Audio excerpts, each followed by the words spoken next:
40 মিনিটের পারাপারের পথ, অথচ ফেরি সংকটের কারণে বেশিরভাগ সময়ই ঘন্টার পর ঘন্টা ঘাটে অবস্থান করতে হয় গণপরিবহনকে। আর এই কারণে দিনের পর দিন দুর্ভোগ সয়ে যাচ্ছে পাটুরিয়া ঘাট ব্যবহারকারী দক্ষিণাঞ্চলগামী যাত্রীরা। পণ্যবাহী ট্রাকে অপেক্ষা করতে হয় আরও বেশি সময়। ফেরি বৃদ্ধির দাবি যাত্রীদের। দুর্ভোগ লাঘবে মার্চ মাসের মধ্যেই আসছে আরও 7টি ফেরি, জানিয়েছেন নৌপরিবহন মন্ত্রী শাহজাহান খান। তাপস চন্দ্র দাস ও তাপস কর্মকার শিশিরের ক্যামেরায় মাহবুব সৈকতের বিশেষ রিপোর্ট। ঢাকা থেকে পাটুরিয়া প্রায় 100 কিলোমিটারের এই পথ পাড়ি দিতে গণপরিবহনের সময় লাগে 2 থেকে আড়াই ঘন্টা। পদ্মা নদী, সেতু নেই, তাই ফেরি একমাত্র ভরসা। ঘাটে এসেই ফেরিতে উঠতে পারলে পার হয়ে দৌলতদিয়া ঘাটে যেতে সময় লাগে 40 থেকে 50 মিনিট। কিন্তু আসলাম আর উঠলাম, এই সৌভাগ্য হচ্ছে না বেশিরভাগ সময়ই। তাই ঘাটেই প্রহর গুনতে হয় প্রতিটি গাড়িকে। দেখা যায় ঢাকা থেকে আমরা সকাল 7টায় রওনা হলাম, ফেরিঘাটে 8টায় এসে পৌঁছার পরে 12টা, 1টা, 2টা, ইভেন কি 4টা পর্যন্ত আমাদের ফেরিঘাটে অপেক্ষা করতে হয়। ধরেন ঢাকা থেকে 1 ঘন্টার ভিতরে এখানে চলে আসি, এখানে 2-3 ঘন্টা অপেক্ষা করা লাগে। অথচ আমরা ফেরি আধা ঘন্টার ভিতর পার হয়ে গেলে আমরা দিনের দিন ঢাকা থেকে কুষ্টিয়ায় 2 বার আপ ডাউন করতে পারি। ঠিক আছে, দুর্ভোগ লাঘবে ফেরি বৃদ্ধির দাবি যাত্রী এবং পরিবহন সংশ্লিষ্টদের। কয়েকটা ফেরি বাড়ানো দরকার, তারপরে ঘাট একটা বাড়ানো দরকার। আর যদি বাড়ানো থাকতো তাহলে তো এরকম জ্যাম হতো না।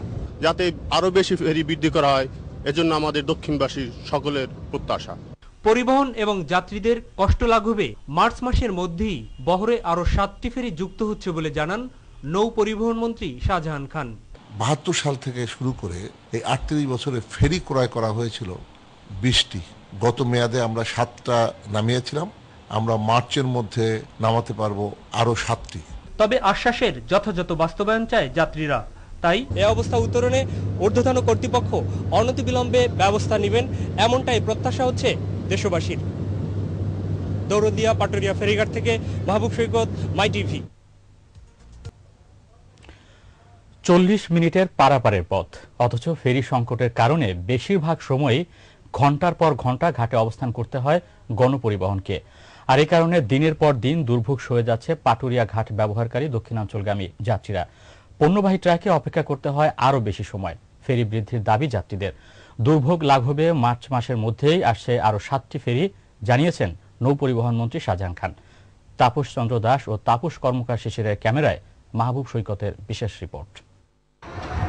ঢাকা থেকে পাটুরিয়া প্রায় 100 কিলোমিটারের এই পথ পাড়ি দিতে গণপরিবহনের সময় লাগে 2 থেকে আড়াই ঘন্টা। পদ্মা নদী, সেতু নেই, তাই ফেরি একমাত্র ভরসা। ঘাটে এসেই ফেরিতে উঠতে পারলে পার হয়ে দৌলতদিয়া ঘাটে যেতে সময় লাগে 40 থেকে 50 মিনিট। কিন্তু আসলাম আর উঠলাম, এই সৌভাগ্য হচ্ছে না বেশিরভাগ সময়ই। তাই ঘাটেই প্রহর গুনতে হয় প্রতিটি গাড়িকে।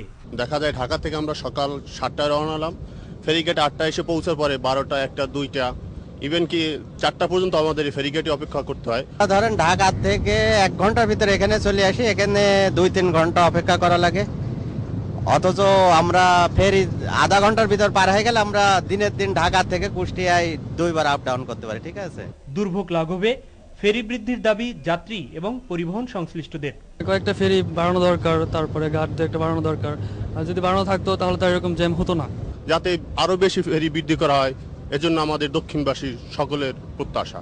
পরিবহন এবং যাত্রীদের কষ্ট লাঘবে মার্চ মাসের মধ্যেই বহরে আরো 7টি ফেরি যুক্ত হচ্ছে বলে জানান নৌ পরিবহন মন্ত্রী শাহজাহান খান। 72 সাল থেকে শুরু করে এই 38 বছরে ফেরি ক্রয় করা হয়েছিল 20টি। গত মেয়াদে আমরা 7টা নামিয়েছিলাম, আমরা মার্চের মধ্যে নামাতে পারবো আরো 7টি। তবে আশ্বাসের যথাযথ বাস্তবায়ন চায় যাত্রীরা। তাই এ অবস্থা উত্তরণে ঊর্ধ্বতন কর্তৃপক্ষ অনতিবিলম্বে ব্যবস্থা নেবেন, এমনটাই প্রত্যাশা হচ্ছে দেশবাসীর। দৌলতদিয়া পাটুরিয়া ফেরিঘাট থেকে মাহবুব সৈকত, মাই টিভি।